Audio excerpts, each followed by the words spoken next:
welcome to our town hall. We want you all to make yourselves at home. My name is Nick Jackson. I am one of the attorneys on the PFAS Georgia team. I primarily practice in Atlanta and Columbus, doing litigation all across the state of Georgia.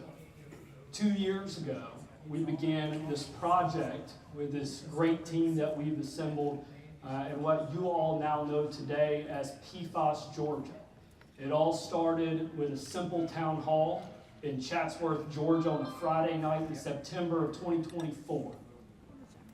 We came here with preconceived notions about what we thought this project would be like, what we thought we were all going to experience. And that first night in Chatsworth, Georgia, on a personal level, and also on a professional level, changed my life. I stood shoulder to shoulder with Erin Brockovich as person after person came up to her that night and said, my 24-year-old son has testicular cancer. My 30-year-old daughter has uterine cancer and had to have a complete hysterectomy. Oh, and by the way, I did too. And I also had to have a complete hysterectomy. No genetic markers whatsoever. Coincidences happen in this world, but they don't happen that often, right? That night was the first night that I really began to learn exactly what PFAS meant, not just to the nation, but in particular to the people of Northwest Georgia. Because to you all, it means something just a little bit different than to the average person. Since that time, we have accomplished so much. We truly have. We have hundreds and hundreds of people that attend our town halls on a regular basis that we are so fortunate to call our clients. But we are in a fight for our lives. And I mean that in the most sincere way.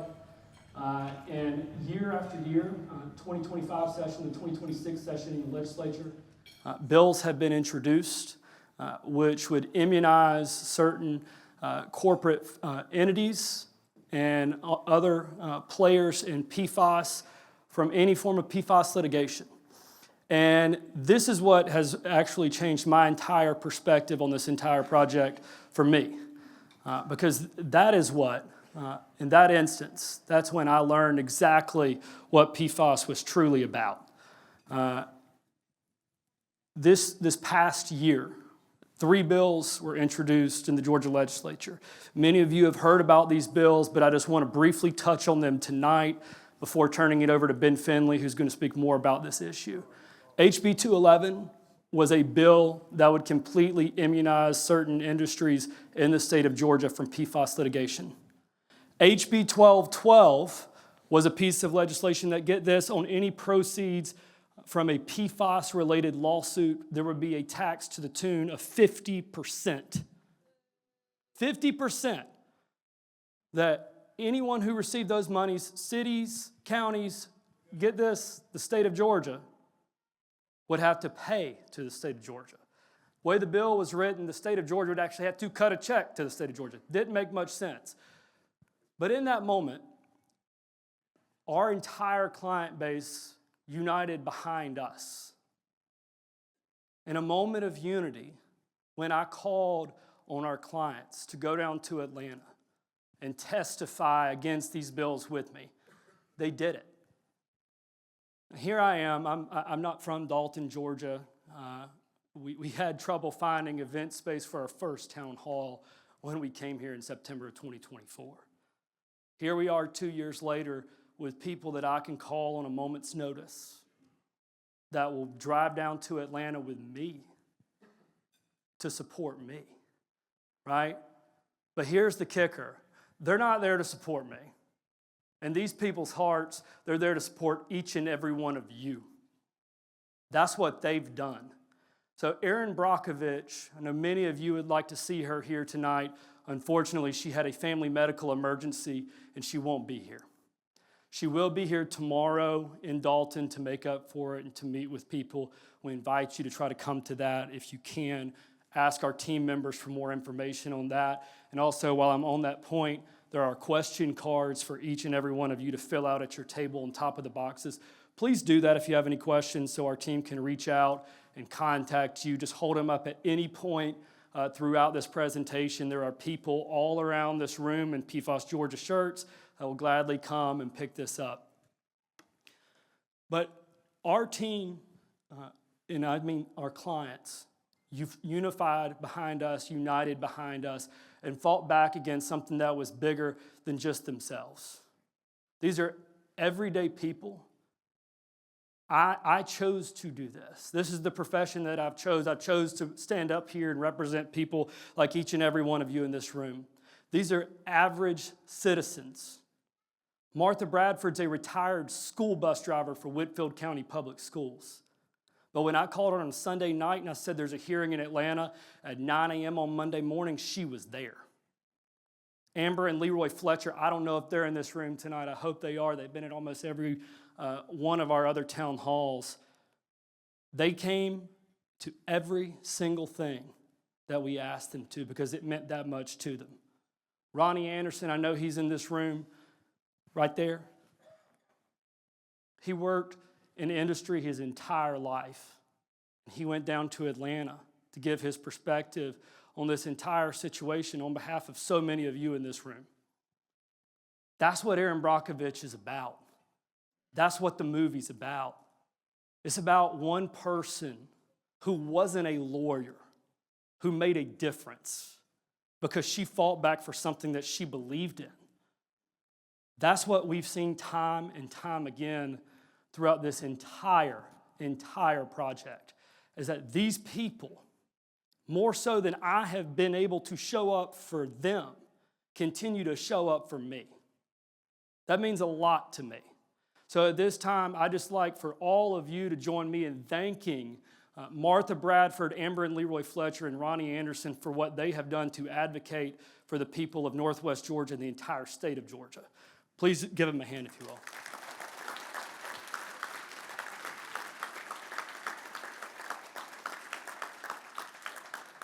I'd also like to say this. Martha Bradford, by the way, I love her to death. She even texted me on Christmas to tell me Merry Christmas, right? That's pretty cool for a small town guy like me. But the fight's not done, guys. It's not done. There are just a few days left in this legislative session. A bill could be introduced tonight, and I may be calling Ms. Bradford tomorrow and say, hey, don't go to the Rome Town Hall tomorrow. You're coming with me to Atlanta. And I mean that. That's how dire this situation is, and I promise you that they are not going to back down. But the good news is that neither are we, right? And so your rights are in a direct line of attack. If you want to join in our fight and have your land and your water tested, now is the time for you to do so. But more importantly than that, it's so important for you to get behind candidates who support clean air and clean water. We're very fortunate to have several candidates in this room here tonight. We have several in the front of the room, but there are people all throughout who are running for office who support this. This is a nonpartisan issue. This is not intended to be any form of a political rally, I can assure you. But these people are here for you, and they may have different perspectives on how to solve the problem, but they're here to hear you and what you've experienced and what your family's experienced, and to try to collectively come up with a solution for this problem that we all are facing. We cannot ignore the problem. So this year, we dealt with it. In 2025, we dealt with it. But in 2027, we're going to deal with it again. I can assure you of that. And so Ben Finley is going to come up at this time, and he is actually going to talk a little bit more about, from a political standpoint, what each and every one of you can do to support pro-PFAS legislation and to protect your land, your water, and future generations to come. Thank you. Is this the clicker just do to the right? Okay. Thank you, Nick. Can everybody hear me in the back? Can you hear? Okay, good. All right. Well, thank you all for coming tonight. I cannot thank you all enough for coming out here on Monday night It shows how important this issue is to everyone. And again, as Nick said, this isn't a political issue. It's not a political race. It's about the human race. It's about all of us. Everybody in here is a child of the Most High God. Don't ever forget it. And don't ever forget the fact that we, that's exactly right. We've got I wanted to show, if I could, I don't know if this will work. TK, is that? Okay. Here's what we've got. If you can, did that come on the screen for y'all? Can you see that? All right, these are folks like in this room and elsewhere who've written into us. These are the actual words that they've used in support of what we're doing to try to come up with clean air and clean water. I wanted to emphasize to you that a few things that are critically important to all this and what we're doing. If you think about it, I've got a strong faith. I know everybody in this room, I hope, has a strong faith, and not that they all have the same views of everything in life, but if you do believe the Bible and what it says, the first sentence in the Bible says, Genesis chapter 1, verse 1 says, and the Lord God made the heavens and earth. So if you think about that, this is a gift. This is an entire gift that we've all inherited from the folks that came before us. And if you also believe that, you believe Proverbs chapter 13, 22, which says, a good man leaves an inheritance to his children's children, and the wealth of the sinner is laid up for the just. Think about that. A good man leaves an inheritance to his children's children. Who are your children's children? Those are your grandchildren. All right? Think about that, what we're going to leave them, and think about what was left us. Now, 300 years ago, we're standing on what was Indian territory, Native Americans. Water was clean, air was clean, pristine. All the words around here, Conesaga, that's an Indian word. I'm from Muskogee County, west central Georgia. That's where we were. Now this is where we are because of certain corporations that decided to put certain chemicals out there which have contaminated, but we can correct all this. I don't know how much runway I've got left. I'm 59 years old. I'll be 60, and I can't even believe it in about 2 weeks. I can't even get my head around that. I can't tell you how fast life goes, but I do know this. I got involved in this because of my daughter. My daughter said, Daddy, she was at UGA, and she was involved in the sustainability side of things. And when I was practicing law, started 34 years ago, there was no such thing as environmental law as we know now. But she said, you know, if your generation doesn't do something, it's going to be a problem. So I've committed to my daughter every day the rest of my life, as long as I've got air in my lungs and I can practice law, I'm going to advance this cause in every way I can. Because when I'm gone, when my grandchildren are around, I want them to have clean air and clean water, and they deserve it. It's a bipartisan thing. We've worked with the Trump administration. We've worked with the Biden administration.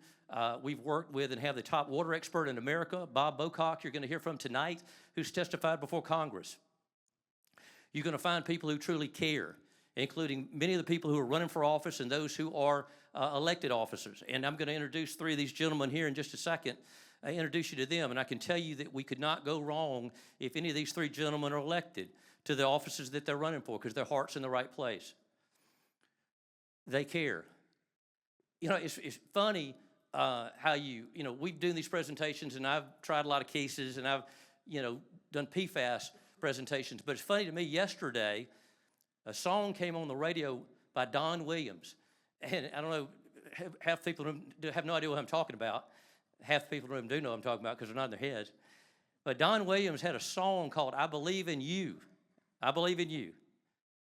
And what struck me as I listened to it in the car, it made me think about my grandmother when I was coming up here, because part of the song says, I like to think of God as love. He's down below, he's up above. He's watching people everywhere. And he knows who does and does not care. That's pretty strong, isn't it? Isn't that strong? What speaks to me tonight is everybody here cares. You could be doing anything else you wanted to do on a Monday night, and you've got jobs and everything else, and to fight the traffic and to come up here. We got folks, I've got good friends here who come up from Atlanta, come up from Columbus, come up from South Georgia, Chattanooga. The media's here in 2 states because it's that big of an issue. Before we kind of get into the substantive side, though, I do want to introduce a few people that I think you all ought to know that are here, because I do think they deserve to be recognized.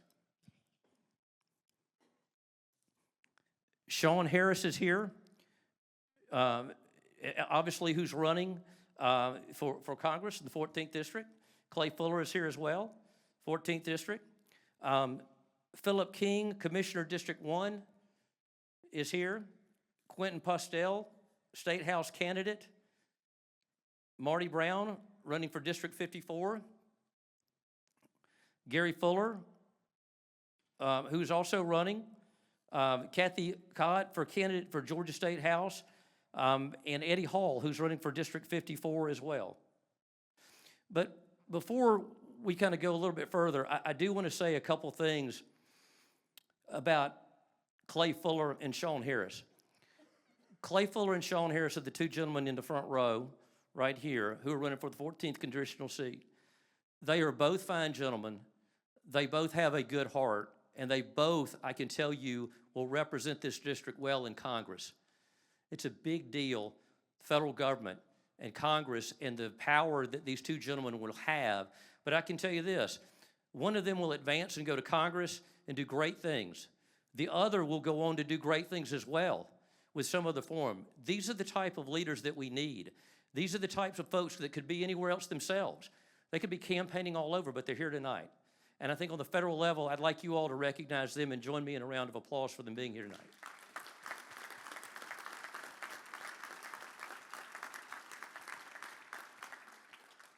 You all know the power of the 14th District. You know the power of their predecessor and the voice that she had and the voice that this district has, because they are only as strong as you. Because of your strength, you give them strength. It's not about any of us here, elected officials or not. It's about every person in this room. So I encourage everybody to get active in that way. But we're all also Georgians. And on a state level, where the state of Georgia is concerned, it's important that we as Georgians, and we represent a lot of counties, municipalities, governmental entities throughout the state, that we're helping get remediation and incinerate PFAS because it's a problem. It's a problem statewide within the state of Georgia. And as a result, I'd like to present to you and have him come up on stage for a minute just to talk, is Attorney General candidate for the state of Georgia, Mr. Brian Strickland. If you'll please, there's Mr. Strickland. But this is Senator Strickland. I'd like him to say on the state level his view. Thank you. Well, thank you, Ben. Good evening. I'll go the other side. Thank you all so much for having us here tonight, and thank you, as Ben, Nick both said, thank you for showing up. This really is all about y'all. And I'm from McDonough, south of Atlanta. I serve in the state Senate. We are in our last week of the legislative session, and as Ben was saying, anything could happen this last week, and I know I'll be back home tonight, making sure I'm there these last few days of session representing my part of the state, as we also look forward to the Attorney General's race in the primary coming up in May. If I'm being honest with y'all, though, I've been asked this question by a few people here tonight, what my thoughts are. And everything I've learned about what has happened up here, I'd share your frustration. If I was y'all, I'd be very upset, and the last thing I want to do is hear from a politician right now. Be very frustrated what's happening at the state level, very frustrated what's happening at the federal level. There's a lot of answers you still need to get. But I'll tell you, for me, what got me into being an attorney to start with was lack of faith in the system. I grew up on a farm in Henry County. Yes, there's still some farms left. My dad still farms full-time in southern Henry County. When I was in high school, the Henry County Board of Education came to our farm and said, we're going to build a high school on this 40-acre tract. It was land my dad had inherited from my great-granddad and land he was still farming. Long story short, my dad said, if you're going to take my land, you're going to have to come and take it and go through the entire process. And that's what he made them do. And my first experience with the law and with politics was that. As a high school kid, I went and watched the last 2 days of week-long jury trial. And I was very frustrated.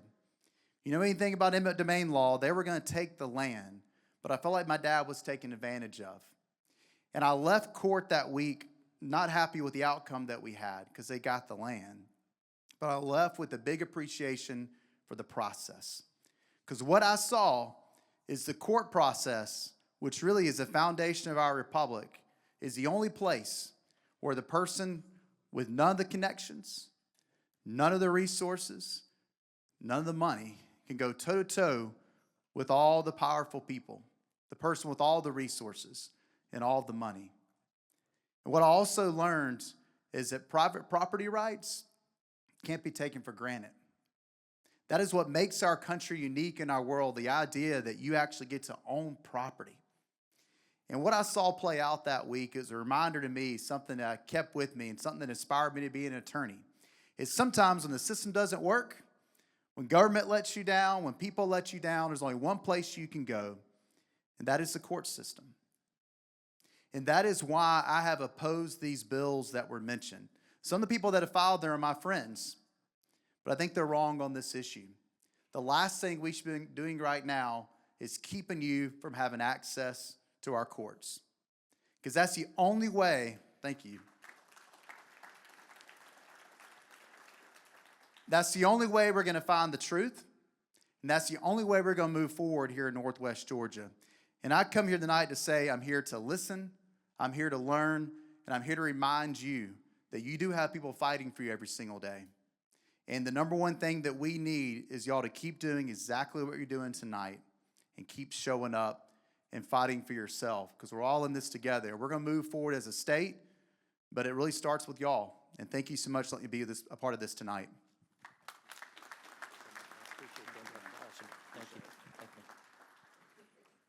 Thank you, Senator Strickland. We've got a,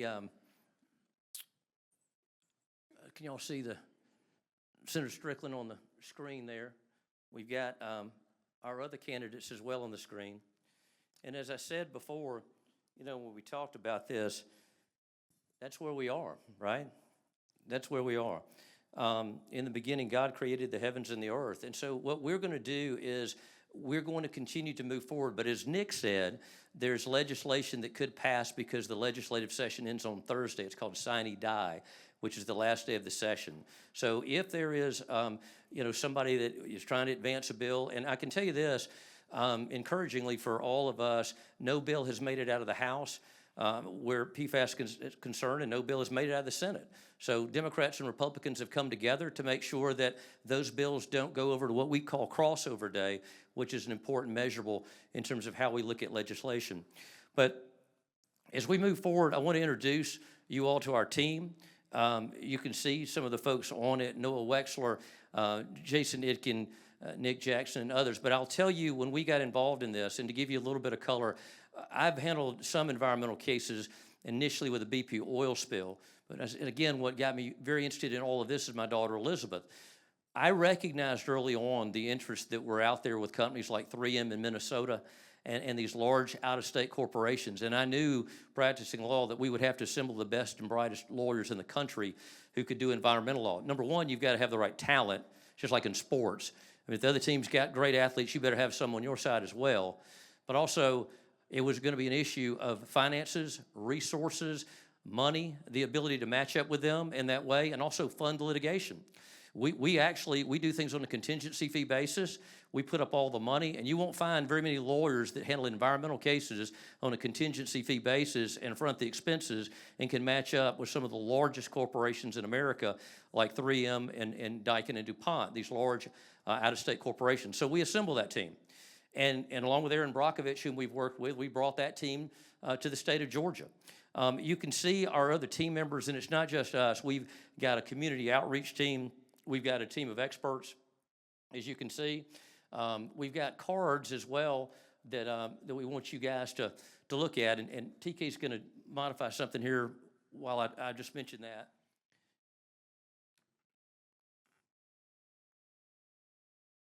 But while he's doing that, the cards that you all have, if you will fill those out, we always will follow up with everybody, answer questions in town halls. You got it? Should be coming up in just a second.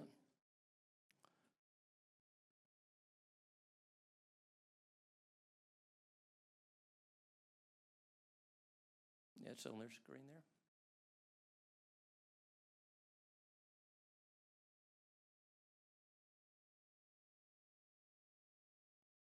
Yeah, while he's doing that, let me just share this with you, because not everybody's been to a town hall meeting. Let me just tell you quickly what PFAS is, because I was asked that in the hall. What exactly is PFAS? PFAS was a chemical that was created during World War II, during the Manhattan Project, where the atomic bomb was being created. And The government was trying to come up with a chemical that would be stain resistant, heat resistant, and water resistant. So the industry figured out a way to use it to make certain products stain resistant, water resistant, and that's why it's in so many things. But that's sort of the backdrop of PFAS. Well, they didn't realize it's a carcinogen which causes cancers, and in the human body, 4 parts per trillion is the measurement that is toxic in the human body. 4 parts per trillion, as the experts tell us, would be essentially 4 grains of sand inside an entire bathtub. You fill up your entire bathtub with sand, you take out 4 tiny grains, that's toxic in the human body and can cause cancers. It is called the forever chemical because it doesn't process through your liver and kidneys as other things pass when we drink and when we eat. It is in the body and will stay in the male body for 7 years, stays in the female body for about the same length of time, but will pass from a female body if a mother is breastfeeding their child for the exact same toxicity. So a child's toxicity level becomes the exact same toxicity level as the mother. That's why we've had a lot of issues, birth defect issues we've worked with Emory University and UAB to try to eradicate that. But that's basically, that's it. And it is large. It's a large problem throughout the country, but it's predominant in an area like Northwest Georgia because of the large industry with such a small populace. And that's why, we've been here a lot.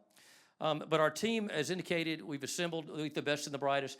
Our team members are around the hall in the back, as you can see, all around, who've helped put this together.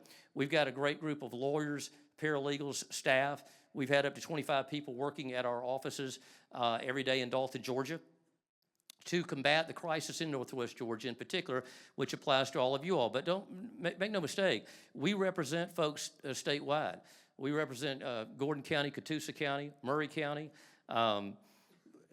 cities like Pelham in southwest Georgia, smaller towns and areas like in the Dougherty County, which is Albany, Georgia.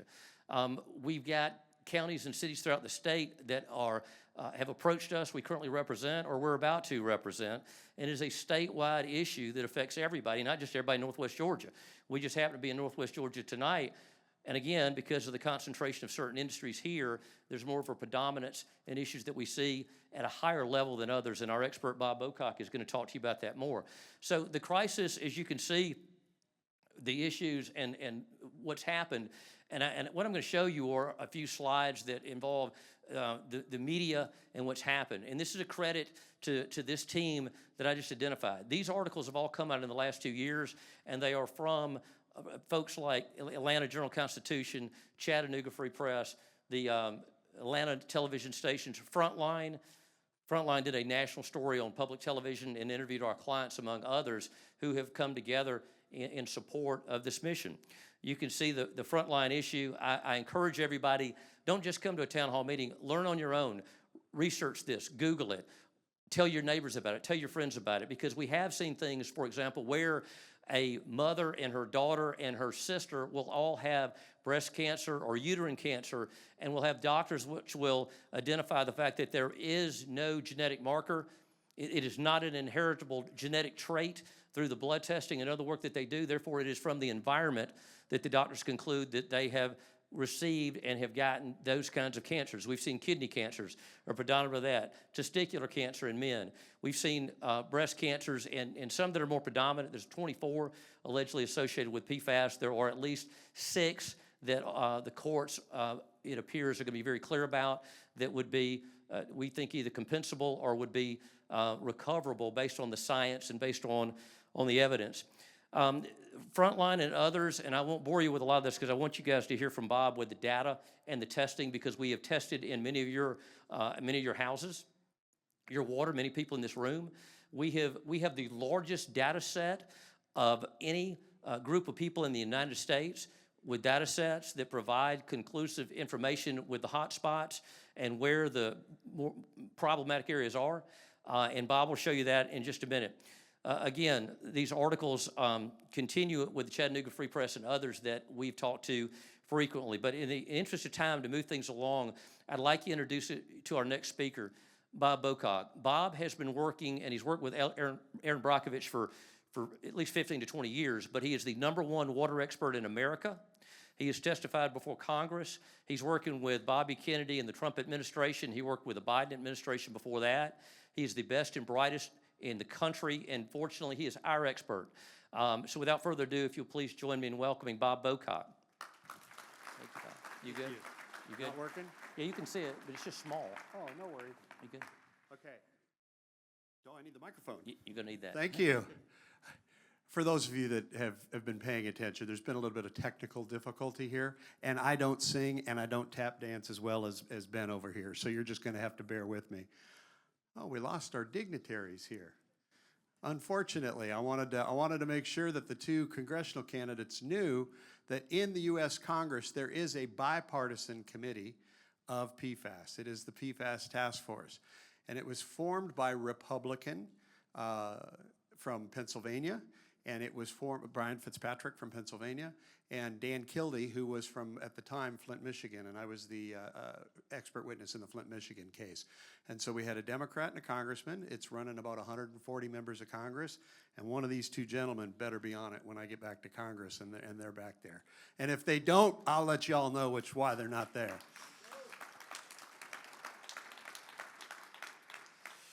Okay, I will try to make these slides work, and I will try to answer your questions and anticipate them. You know, you heard Ben talk about, it's been 2 years. It's been 2 years. It might be 18 months since our meeting in Chatsworth, but we've been on the ground here and trying to figure out what's going on. A lot of the people in this community were sending emails to Aaron Brockovich. Ms. Brockovich, we have this problem with our drinking water in this town. We have our problem over here in this town. The Calhoun Water Matters, the Calhoun group. There was a lot of concern about the perfluorinated, the PFAS compounds in the drinking water supply. I will tell you that for those of you that were paying attention, it was an issue here in Northwest Georgia 2 years before we even came around. The city of Rome actually brought litigation against the city of Dalton for the contamination going downriver from Dalton and contaminating the drinking water in Rome. So that's been going on for a lot longer than before we got here. We came at the invitation of many members of this community asking us to come here and find out what was going on. And what I'll represent to you is what we know today, we were absolutely unprepared for. This is probably ground zero for PFAS contamination in the world as we know it. And I will tell you, we have assembled, as Ben said, the most comprehensive data set anywhere in the world. Thousands and thousands and thousands of samples of water on homes, or at homes, on ranches, in businesses, creeks, rivers, streams. We've sampled all over this county and continue to sample every day. We were out at a sampling event today, gathering more data. So the information we have is incredible. So for those of you that are new, and I don't want to go back over this too much because Ben kind of stole a little of my thunder when he was up here tap dancing because of the technical difficulty, but everybody says, what is PFAS? For those of you that don't know, in this particular area, it is the chemical Scotchgard. It is the chemical that was used to make the fibers harder in carpet, more resilient to walking and wear, and stain. It's literally a compound where they take carbon molecules and they can either line them up 8 across, or they can put them in an octagon, and then they put the fluorine molecule on there, or a sulfate molecule on there, and that is such a strong bond, it's forever. You can't undo it. That's why they call it the forever chemical. Okay, it is the PFOA and the PFOS that we're most concerned with today, as I stand here today, it's changing every minute, are the two that are regulated at a very low level in drinking water. But I'm gonna talk to you today about dust, mud, soil, water, other things. But it's important to understand PFAS is not going anywhere. As Ben said, it was part of the Manhattan Project. It's going to be here for a very long time.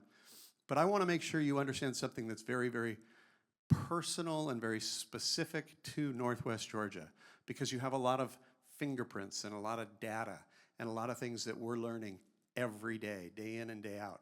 We've tested your landfills. We've tested your wastewater treatment plants. We've tested your water systems. So we know what's going on out there. Okay, that one killed it. Okay, I got it back. Okay, how are you exposed to PFAS? It's important. A lot of people have come up to me even here tonight and asked, you know, I had the Emory blood test and I'm at 18 in my blood, okay? And they say anything over 2 is of great concern. So there's somebody out there that expressed to me that they're at 18 and they want to know how they can get it out of their body. There are no real ways to get this forever chemical out of your body other than limit your exposure that you continue to recontaminate yourself, okay? How are you exposed to it? There are still communities in Northwest Georgia that have PFAS at low levels in the drinking water supply, okay? There are still people drinking water well from their properties that are, for those of you that are unaware of it, and for those of you that are aware of it, share it with your neighbors that are also on wells, because nothing breaks my heart more than for me to know that you know you're drinking 3,000 parts, but you don't tell your neighbors and they're on wells on the same street. You need to go tell your neighbors. So it's exposure to drinking water. It's also exposure to when you're out cutting the grass and you're kicking up dust and that dust gets in the air, you're inhaling that, okay?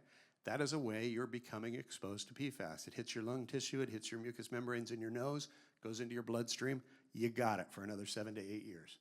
It is not going anywhere. It was in a lot of our food wrappers. It was in your paper plates. It was in your pizza boxes. It was in your Chinese food take-home. It was in all that type of stuff. The shiny side of the paper at the McDonald's burger wrapper, okay? You could, stop using those products, but they've mostly been removed. But there are, substitutes and new things. When you hear me say carbon 8 or PFAS, that's an 8-chain carbon. The industry said we're going to switch it up and we're going to go to a 6-chain carbon, and it'll break down in the environment. We've been looking, for those of you that don't know, the most common of the 6-chain was called Gen X. It was manufactured by DuPont on Cape Fear River right up here in North Carolina. We have not found a single drop of that in Northwest Georgia. So when they said we were going to go from C8 to C6, they never did it, okay? One of the most predominant chemicals we find in this area is a C4, PFBS. It is currently regulated. Okay, now these are really small, but I'm hoping to see what we've got here. Ways that you're actually getting it in your environment, not necessarily from the wrappers or the food products or things like that. What would happen is the manufacturing plant would dump their wastewater would go to the wastewater treatment plant. It would mix with the rest of the community's wastewater, and it would produce a biosolid. And the biosolids were hauled to farms. They were used on sod farms. They were used on alfalfa farms. Some people took it to use it for running crops on their properties. It was amazing how many places it was distributed. I think this is no longer a real big problem in Northwest Georgia because most people have banned it, and you're actually sending your biosolids to landfills now. 2 years ago when I came, you guys were still spreading this stuff all over town, okay? That stuff is very, very highly concentrated PFAS. It's in the millions of parts. So it soaks into the ground, okay? And when it does, it's coming up into the crops, as I've said. That'll move us on to the animals, okay? I will tell you, around the country, they've culled herds. Clovis, New Mexico, a dairy farmer, they went out, they found it in his dairy cows. He lost literally 2,500 head of dairy cattle in Clovis, New Mexico. When we found it up in Waterville, Maine, we didn't find it in somebody's drinking water well or somebody's pond on their property.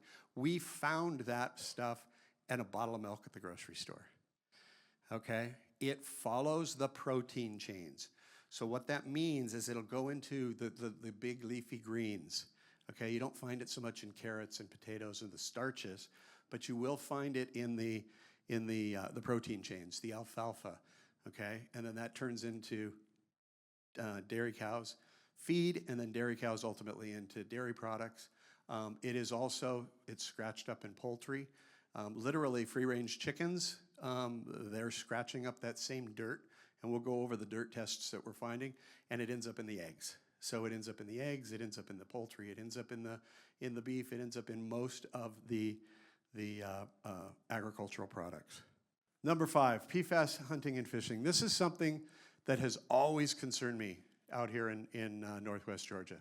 I met a gentleman that's a client that's become a friend over the years, been out to his house a number of times, came up bragging he already bagged a turkey. Okay, what do? I don't know that I'd eat that turkey. Okay, because that turkey is foraging and scrounging around in the dirt, and when I tell you the levels in the dirt, you know it's going to be a big, big problem. But what concerns me more than anything, in Northwest Georgia, if you got 10 acres and you don't have a pond on it, you ain't a man. You guys got a pond everywhere in this state. I mean, that's just the way it is. And a lot of you fish them. But you got your creeks and your rivers. I will tell you that in Maine, with much lower levels, you cannot eat the fish. If you get a deer tag, it has to go to the state for a necropsy, which is an autopsy for an animal. You cannot eat the deer meat, okay? It's actually posted in Maine. Not in Georgia yet, because I'll tell you, that'll upset a lot of people when that comes out. But I could not warn you. They are out there, they are in the environment, and it's a serious, serious issue. And then finally, humans consume PFAS. I hope you all enjoyed your dinner, but I'm going to tell you that most people in Northwest Georgia consume about 1 gram of dirt a day, okay? Whether you're inhaling it, or you don't wash your vegetables so well, or you just have it on your hands, you're going to get 1 gram of dirt a day, okay? When I tell you the levels, it's almost, you know, you can not drink all the water in the world, but if you're continuing to consume dirt, whether you want to or not, it's an issue. But it's linked to these really, really serious health problems. So here's what the drinking water regulations are. April 10th, 2024, the US EPA, under the Biden administration, implemented the drinking water standards for PFAS. And that was 4 parts per trillion for PFOA, 4 parts per trillion for PFOS. Then there were 4 other compounds that were regulated using this thing called the health index. Confused everybody, even the people at EPA. And since then, you've read in the newspaper probably once or twice every month that the Trump administration's rolled back all the regulations, you're no longer protected, it's gonna be a huge issue, and that's absolute garbage. That's not happened. Nothing has been rolled back. As a matter of fact, the American Water Works Association, the agency that represents all the drinking water utilities in North America, has been suing EPA to get them to roll it back, and they have not. The current US EPA administrator has said the 4 chemicals, one of them being the 6 chain, the Gen X, that we haven't even found, I don't like that. I don't understand it. I think it needs to go back, and I think the scientists need to continue to work on it. You can either love him or hate him for that, but even that is still just a newspaper headline. It has not happened yet, okay? He has sent his recommendation that the PFOA and PFOS continue to be regulated at 4 back to the Office of Budget and Management at the White House, and he's recommended that the 4 get studied further. That's all EPA has done. So if you hear these headlines that, oh, they're rolling it back, it's gone, it's, you know, the regulation's been cut, we're all screwed, it is not true. Worst case, the PFOA and PFOS stay. The other 4, like I said, we haven't even found the one of them. You do have a lot of the PFBS, as I've said, but it's not something that's going to be of a great concern. Here are the health issues to exposure, and Ben's gone over these, so I'll speed it up and not really go at it, but I do want to tell you a story about how it most impacts the people I've talked to in Northwest Georgia. And that is, as Ben was saying, because it follows protein, blood, and if a mother becomes pregnant, the child at birth is equal to the mother. So back to the person that has 18 parts in their blood, 2 being excessive. If the baby is born at 18, the mother's at 18. If she breastfeeds, she begins to pass it from herself. Her 18 may become a 17 and the baby becomes a 19. She becomes a 16, the baby becomes a 20. and she's passing it through the protein chain from herself to the infant. Now, everything causes cancer. Everything causes some sort of endocrine disruption. There's reproductive harm with a lot of these chemicals that are out there. But where it gets scary is if that baby gets the PFAS at an increased level and goes for an immunization at 90 days, most children are immunized for measles, mumps, and rubella at 90 days, and that child has those levels, the immune response has shown retardation factors of greater than 1/3, meaning that the shot is no longer as effective. Now, I'm an environmental earth scientist. I am not a medical doctor, but it's the equivalency of Scotch guarding our blood. So it's literally, it's interfering with those basic processes. Bioaccumulation. This is not hard to understand. This is probably the easiest concept out there. If I had a cup of coffee in the morning and I took an eyedropper and I put a couple of drops of gasoline in it, okay, it's going to taste terrible, but it's going to leave my body in about 72 hours. 72 hours later, I'm not going to be able to find gasoline in my bloodstream, okay? Because my liver and kidneys did their job. That is not bioaccumulation. Everybody's like, 1 part per trillion, that's ridiculously low. Except 1 today is 2 tomorrow, 3 the next day, 4, and it just accumulates. It's literally 1, 2, 3, 4, 5, to where your blood levels get above the 2. Many of you have participated in blood testing. I've seen numbers in the 50s and 60s, okay? And what happens is while that stays in your body, it causes immune responses that lead to cancer. It causes reproductive harm, okay? Sperm count's down by half in some populations, half, okay? So it is having a dramatic impact. Biosolids. I want to go over this just really quickly because it kind of gives you an idea of exactly what's going on. These are aerial photographs of Northwest Georgia. In the wastewater treatment plant, this is where the solids are produced. These piles out here, that's biosolids, okay? Those are piles of poo, guys. As an industry scientist, I thought we were done with this about 30 years ago because there's not only PFAS in those piles of poo that we're spreading on our agriculture, but there's cocaine, Viagra, estrogen. Birth control pills are pure estrogen, guys. They pass right through us. They end up in those biosolids. They end up on our farms. Biosolids should have been gone a long time ago, okay? But with PFAS, they need to really go away. What's Georgia say? Let's just be really simple. This is specific to biosolids. If you took biosolids as land application fertilizer at your property, and boy, we found a lot of properties that have, both commercial properties and private properties.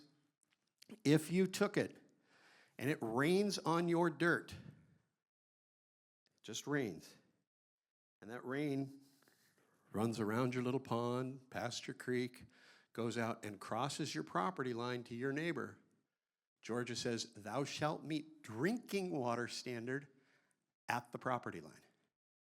I will submit to you, if you poured pure rain on dirt with 10,000 parts in it, you will not be 4 parts per trillion at the property line. No way. So that's how Georgia's regulating it. I will tell you, working nationally on the subject of PFAS, I will tell you there are 50 ways of doing things. No 2 states are doing the same thing. There's 1 Safe Drinking Water Act. There's 10 US EPA regions. There's 50 states and 4,133 counties in the United States of America, and nobody does it the same way. But I'll tell you, that's what Georgia's doing. And so if you've got soil that's contaminated, and I have not met a client after marching across tens of thousands of acres in this state that does not have seriously contaminated property. And even if you didn't take biosolids, think of a creek or a river on your property or a spring. Springs pop up on properties and flood those little pond areas out. And if that's contaminated, even if it's coming from 100 miles away, you own it.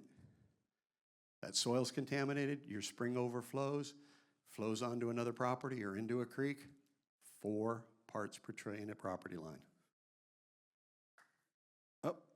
that was, I don't know why they did the slides, but they did them that way. Anyway, what I want to get to you real quick, just so you can get a magnitude of what's really going on in Northwest Georgia, because this is the most disturbing information. So the top 5 water results that we've got, this is kind of a who's who. You can see, the bottom one there is,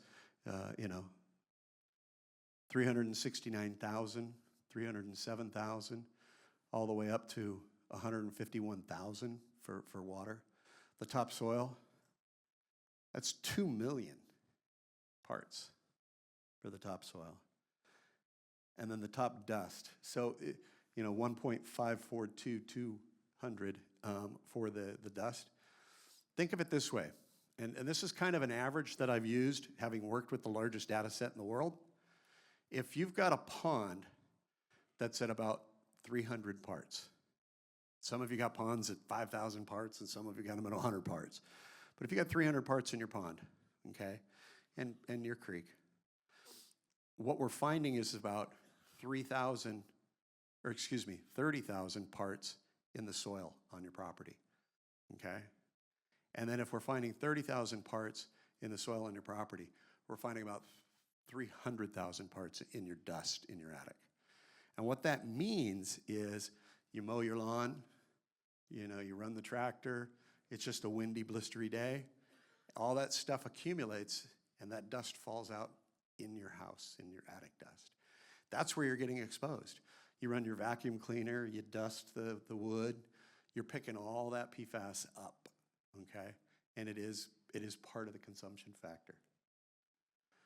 These are our water tests. It's just another way of saying it, but the point is, largest data set in the world, 62.46% exceed standard in all of Northwest Georgia. That's a failing grade. Here is the test result. 2,154,500 parts right there at that location in Dalton. You can see the numbers here on this heat map. 0 to 10 are the yellow, 10 to 1,000, 1,000 to 100,000, and then greater than 100,000. We got a source here in Dalton at 2,150,000. Why are we worried about 4? 2 million parts in this water source. On the soils test, 73.18% violated the standard. In soil, it's different than water, because water is something you physically have to consume and you need. Dirt, you're not supposed to eat it, but we all know we do. It is at a reference level. So it's 19 for PFOS, and it is 6,300 for PFOS. And even with that jump from 4 to 6,300 for PFOS, you still violate 73.18% of the time. There is a property, I'm not going to say where, but it's a half-day walking distance from this spot right here, 10,555,000 parts in the soil at that property. Well, there's an interesting thing that they added here.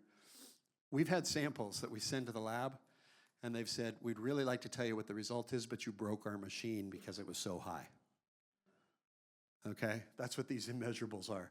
They're called J values. We're just getting, we are breaking. There's something to be proud of, Georgia. You are breaking the equipment in the laboratories across America because the levels are so high. Here's the dust that I was talking about. 90% of household dust in Northwest Georgia violates. And what we did, there's no regulatory agency is going to regulate house dust.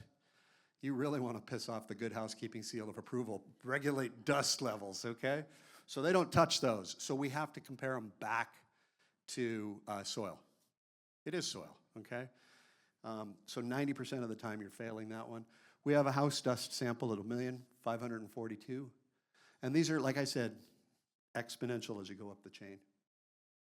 So with that, Nick. So thank you, and I will stick around and answer questions.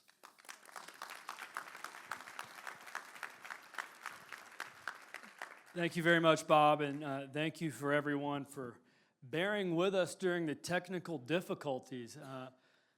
No offense to Ben or Bob, but I definitely think I was the youngest on the stage, and even I couldn't see it. I mean, so it was pretty rough up there for a second, but I think Bob has mastered the presentation with just doing it from the floor, and so that's what I'll do for the rest of the evening as well. I also have gathered some of these question cards that we first handed out at the beginning of the presentation. If you have any throughout the remainder of the night, be sure to raise your hand and one of our team members will come up and get that from you. But I did want to go ahead and read some now for all of you in this room. And I normally don't call out people by name, but this is a non-legal question, so I hope Tyler, the Georgia Tech student, doesn't mind me asking or reading his question out loud. But I just thought it was very cool that we had a college student who is interested enough here tonight to come and to hear about what PFAS solutions could look like. And so Tyler says, as an environmental engineering student at Georgia Tech, I'm curious on where engineers are most limited on PFAS, whether technology, funding, or policy. And I will give you the most lawyer answer ever, and that's all of the above, right? But you should find comfort in knowing that Georgia is truly at the forefront of PFAS solutions in America. Dr. Jack Wang at the University of Georgia Griffin Extension Office received a $10 million grant from the federal government to find solutions for PFAS remediation. Right now, the only way to clean up PFAS contamination in your soil is for us to dig it up and incinerate it at temperatures that exceed far of any furnace, fire, anything that any piece of equipment in Northwest Georgia is capable of producing. You then remove that soil and you place it back into the earth. It's the only way to effectively, fully remove PFAS from your soil.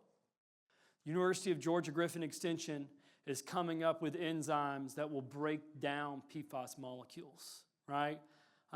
We are also at the forefront of PFAS litigation in America, which is, of course, why my team is here, right? But solutions are all around you. And together, every single person in this room, we are collectively the real solution. Together, we can effectuate change, but we can't do it any one person alone. It takes consumer awareness. There are consumer goods that now say PFAS free, right? It's like 10 years ago, there was a big movement to begin buying things that was made in the USA again, right?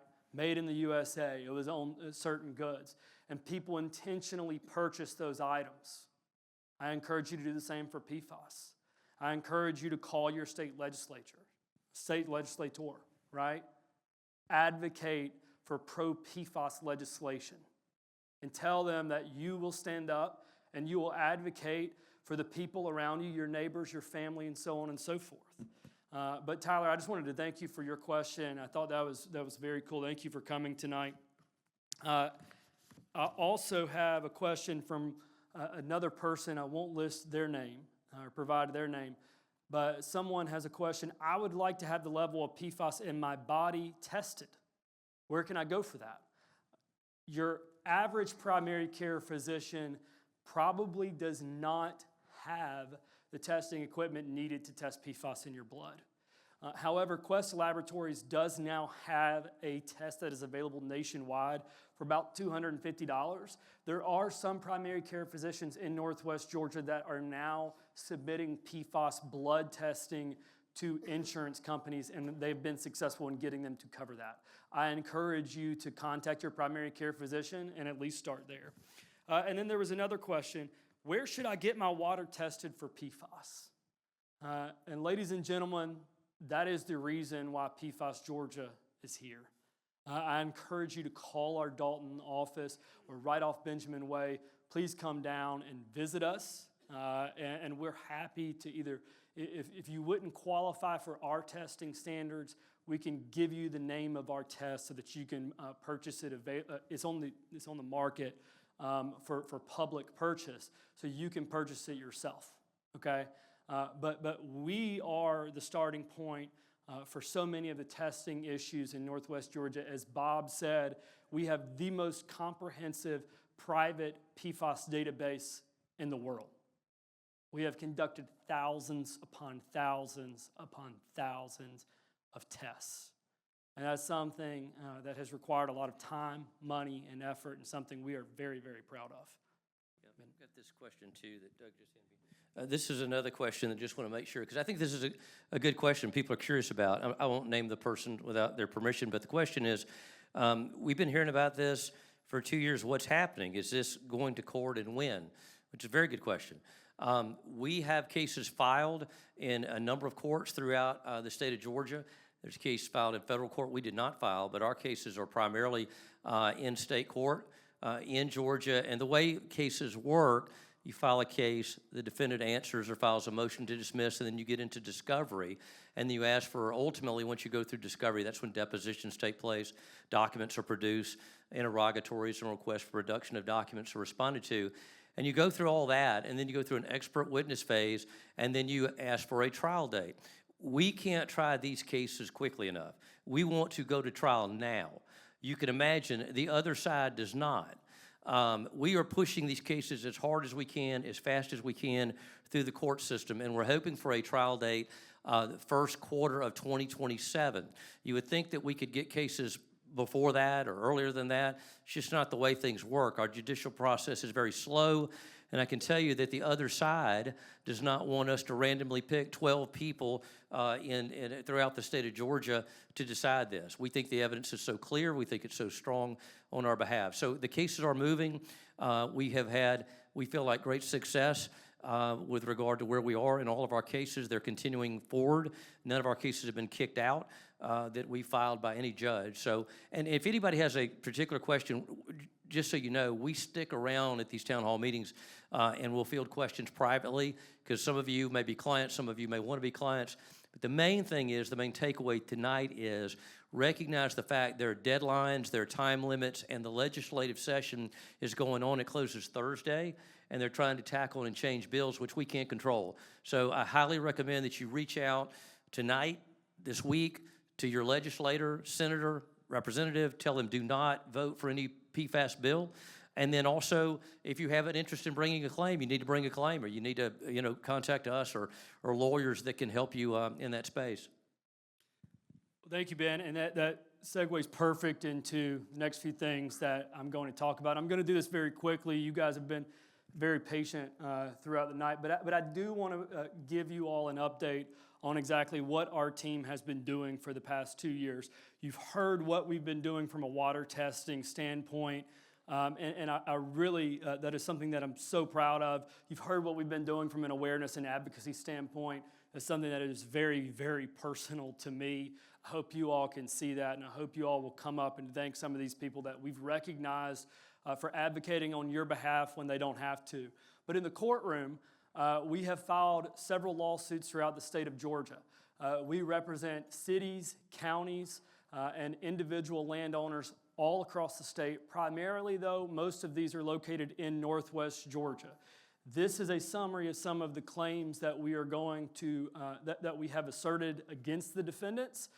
The main targeted defendants include chemical manufacturers and some members of the industry. But all of these claims are rooted in Georgia law. It is very important for us as a legal team, for all of you, every single one of you in this room is a Georgian. And we want a Georgian on your jury to hear this case. That is something that is very, very important to all of us.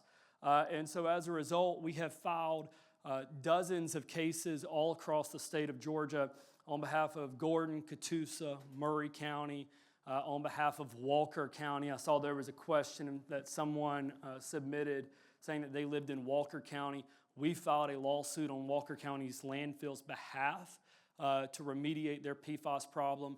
Ben and I have filed a lawsuit on behalf of every single landfill in the state of Georgia in federal court in Southwest Georgia, where we're from.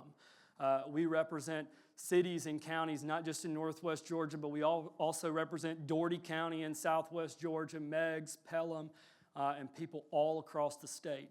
But over the course of the past few months, the main thing that we have been confronting is motions to dismiss hearings in Gwinnett County Superior Court for our landowner actions. That is what the majority of you are. If you are a client, you have to be a landowner.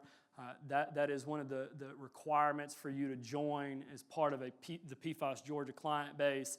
And we have filed lawsuits in the Superior Court of Gwinnett County. We had over a dozen hearings in February. So I went right from the courtroom in February. We argued over a dozen, in a dozen cases against about 8 defendants, right? They flew lawyers in from all over the country, and we stood toe-to-toe with the giants in Gwinnett County Superior Court and tried to fight back so that we can go on to what's called the discovery phase. And Ben touched on that a little bit, but discovery is where you get to all the meaty stuff, right? The good stuff, to see the good, the bad, and the ugly about what the other side has done. If we are successful in getting past the motion to dismiss, then we get on to discovery, which is where we think we will find more documents like this. Maybe hard for you to see, but this document is included in every single one of our complaints.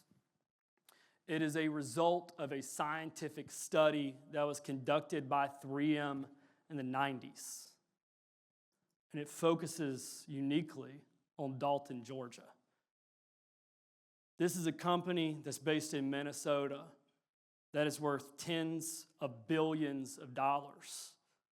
And this document right here on the screen has been around for nearly 3 decades.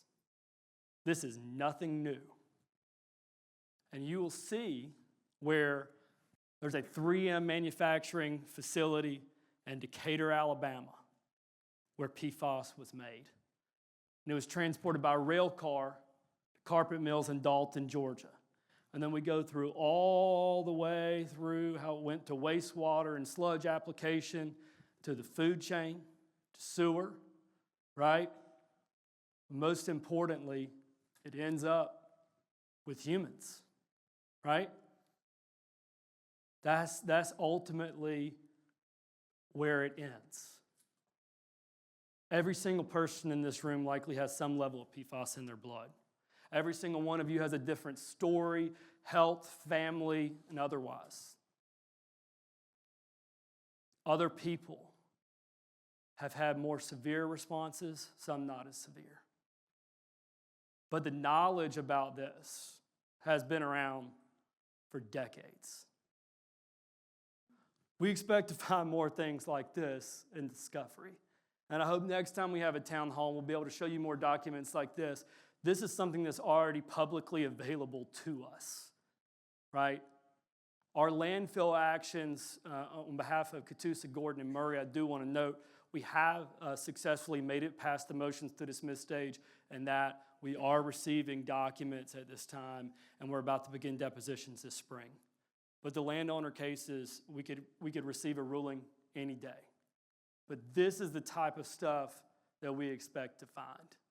It's damning. It's damning. But it's not a surprise. This is a heat map. Bob showed this briefly, but I also want to show this. We are very proud of the testing that we do. In some ways, we provide the defendants with free discovery because we are literally giving so much information regarding our testing in our complaints. We have what we believe to be the state-of-the-art testing that Bob leads on our behalf, but we also have what we believe to be state-of-the-art complaints. Most people do not go into the amount of detail that we do. Georgia's what's called a notice pleading state, meaning all you really have to say is, I have PFAS and I want to sue you, right? That's it. That's all you have to do. Georgia's provided them with notice of a claim. It's a low bar, but we go far beyond that. We provide testing of the property. We test your land. We test your water. We test the dust under your crawl space in your home before we ever file a complaint. No one else in the country is doing that. That's something we're very proud I touched base earlier about how exactly we are situated. PFAS Georgia is based in Northwest Georgia, but PFAS is not a Northwest Georgia only issue, right?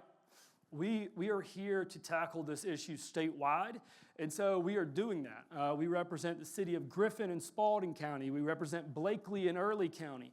We represent Pelham, Meigs in Southwest Georgia, Dougherty County. And then, of course, in the northwest corner of Georgia, you will see all the counties and municipalities that we represent in Northwest Georgia. We are very proud of our county and municipality piece of litigation because we believe if the counties and municipalities of the state of Georgia do not take action, then it will ultimately fall back on the taxpayers. So not only do you have to pay to clean up your property, to remediate PFAS on your property, but as a taxpayer, there may be a bond issue where you get the bill for that too, right? And so it's going to take all of us coming together to tackle this issue, and that's something that we wanted to do from the very first days that we set foot in Dalton. Just explained all of this. Something that we're very, very proud of is our statewide approach to PFAS. I mentioned landfills, but another thing that I failed to mention is wastewater treatment facilities. We also have a class action that we filed for that in Southwest Georgia as well. And those are more cities, like cities like the city of Meigs, Pelham, and also Chatsworth. I know a lot of you in this room may be from Murray County tonight. And so it brings us back to the simple question. I'm going to bring Ben up for this as well. Who has a claim, right? So many of you in this room do. And if you don't act now, the honest truth is you may not be able to recover because we are in a fight for our lives down in the legislature. We have to tackle this issue head on.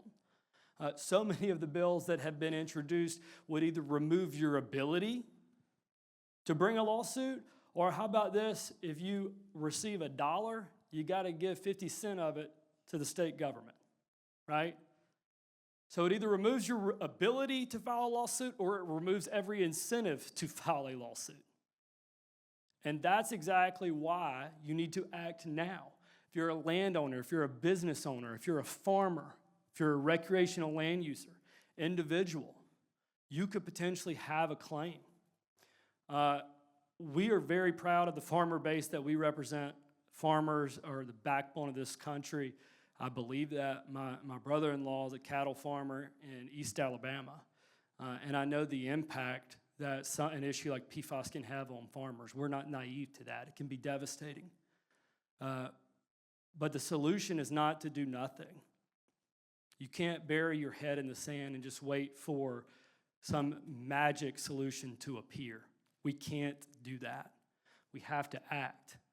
And so the way that we have chosen to act is through litigation, right? I said that's why we're here. But the way so many of you have chosen to act is through awareness and advocacy. And we're so grateful to all of you for that. Skip through all of these potential personal injury claims. We get a lot of questions about personal injury claims, okay? The testing for water in Northwest Georgia is such a new concept.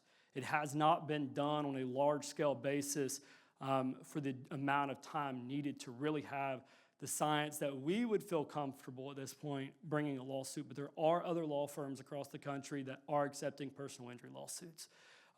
Please contact our office. We're happy to point you in the direction of another law firm that may be able to assist you with that. Ben, I'm going to bring Ben up at this time. He's going to introduce Chealsea to close us out here tonight. But like I said, thank you so much for coming. Cannot thank you enough. And we really, really appreciate you all being here, but also the work that all of you are doing. So thank you very much. Yep. Thank you all. Thank you, Nick. Yeah, I just wanted to thank everybody for coming once again. And in the interest of time, it's getting kind of late. I wanted to flip it to Chealsea to wrap up. But I do want to echo a couple things that Nick said. And Erin Brockovich, again, had a family issue. She'll be in Rome tomorrow. But she's got a book that we recommend to people, a book that Erin wrote. And she says in part of her presentation, and if you come tomorrow night, she'll tell you, The title of her book it literally is titled Superman's Not Coming. Superman's Not Coming. And this is her book. She was a single mom, you know, a couple of kids, didn't go to law school, didn't go have a college degree, was working at a law firm and saw a problem. And for those of you who've read or seen the movie and read about her over the years, you realize what one person can do, literally what one individual did. And really, to a large degree, she's the reason we're here. Because she's the single person, if you wanted to dial it back and kind of roll the tape forward again in terms of who brought awareness to these issues, it's Erin Brockovich. And again, we can't thank her enough for what she's done. She's real, she's genuine, she's sincere.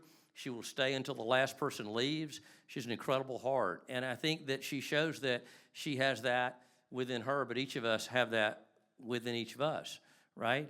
So when you leave here, realize you can make a difference. Don't just give it lip service. Everybody in this world starts, you know, everybody talks a good game. Everybody talks about stuff. I'm going to do this. I'm going to be the top person at the company. We'll do it. You know, I'm going to make good grades. We'll do it. Well, I'm going to go out and do this with my job. We'll do it. Well, I'm going to go sell my house. Well, we'll do it. Well, houses aren't selling. We'll do it anyway, right? Quit talking about it. Quit talking about it, right? And do it. Like you can imagine what my children hear from me, right? I mean, we have kind of a no excuse kind of deal. Like, I don't want to hear it, right? You can either have excuses or you can have success, but you can't have both, right? Isn't that right? So with that being said, I want to flip it to Chealsea, who is a Dalton young lady, who is a young Erin Brockovich, whose heart is in the right place and is the next generation of someone we can get behind. And again, thank you all for coming so much, and please join me in welcoming Chealsea to close things out.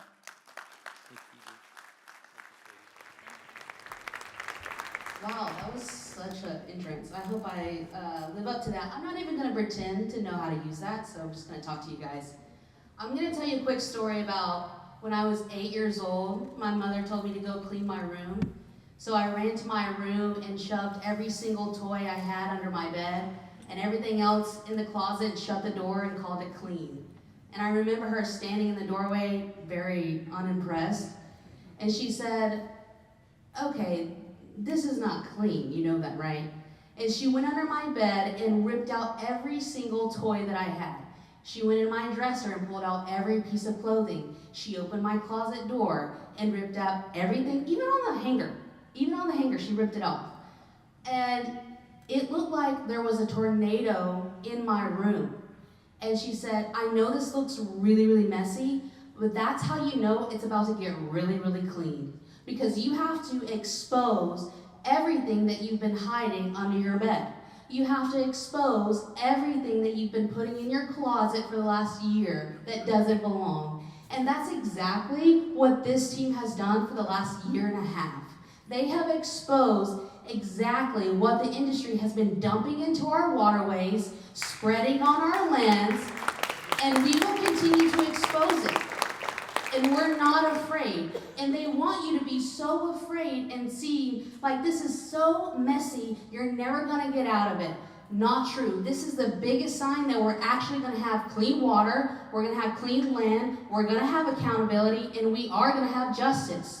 So do not be afraid and believe the hype.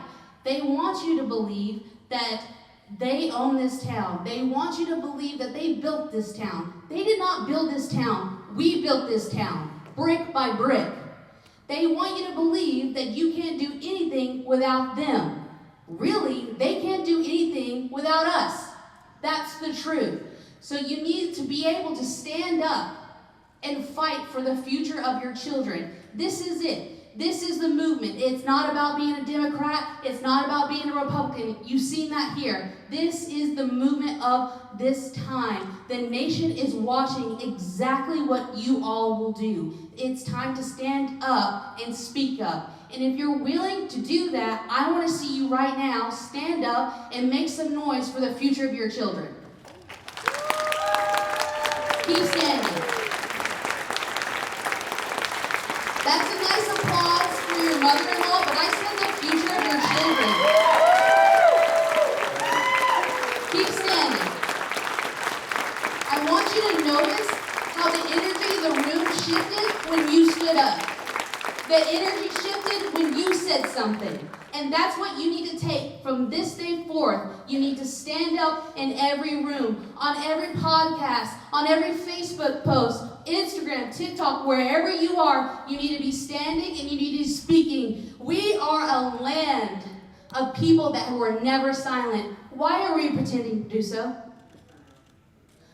Evil can only rise when good men stay silent. And this is a land of warriors. This is a land of battlefield-tested people. How dare they? How dare they? And you need to bring that energy every single day for the rest of this year until you have justice. And if you're willing and ready to join this fight, every single person in a blue shirt can help you. All you have to do is fill out a card. We will give you a call ourselves. We are in this forever until we have justice. You have to understand that. And it's not just the people in this room that are standing with you. The nation is standing with you. The nation is watching. You have the top attorneys in the nation on this case. You have the biggest voice of the generation on this case. Do not be afraid to say something. Do not be afraid to move. This is it. The jig is up, and the nation is watching. So before you leave today, make sure you talk to somebody in a blue shirt. If you don't want to talk to somebody, fill out a card. If you don't want to fill out a card, make sure you post about it. Make sure you tell your neighbors, because this is our community. This is our land. And if you don't say anything, no one will. That's what they want, you to be silent, and it's not going to happen. Cheer if you think that's right.